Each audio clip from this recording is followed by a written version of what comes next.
de bonne humeur, j'espère que chez vous aussi. 17 mai, journée nationale de la Révolution et de la Libération. Elle marque un moment historique pour la République démocratique du Congo. C'est le jour où l'Alliance de forces démocratiques pour la libération, l'AFDEL en sigle, menée par le président Laurent Désiré Kabila, est entrée à Kinshasa en 1997, mettant fin au long régime du président Mobutu Sese Seko. Cette journée symbolise la libération, un nouveau départ politique et le changement de régime dans le pays. C'est un moment de mémoire nationale où la République démocratique du Congo se rappelle un tournant décisif de son histoire.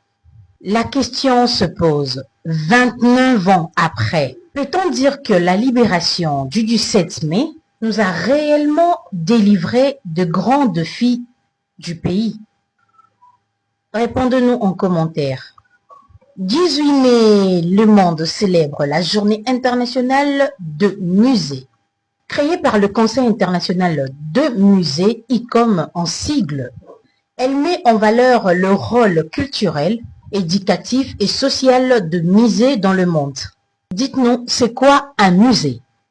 C'est un lieu où on collecte, conserve, protège et expose des objets qui ont une valeur historique, culturelle, artistique ou scientifique. Il n'existe pas un nombre exact unique de musées dans le monde parce que de nouveaux musées ouvrent chaque année. Certains ferment ou changent même de statut. Il existe plus de 100 000 musées dans le monde. Ah oui. Des lieux essentiels pour préserver l'histoire, la culture et le patrimoine de l'humanité. Par exemple, en République démocratique du Congo, nous avons le Musée national de RDC, Musée de l'Académie de Beaux-Arts, un espace d'exposition lié à la formation artistique. Savez-vous que visiter un musée, c'est apprendre autrement? Vous allez beaucoup découvrir. C'est protéger notre patrimoine, c'est connaître aussi l'histoire de son pays et valorise notre identité. N'hésitons pas en tout cas de fréquenter le musée pour mieux connaître nos cultures et celle du monde entier.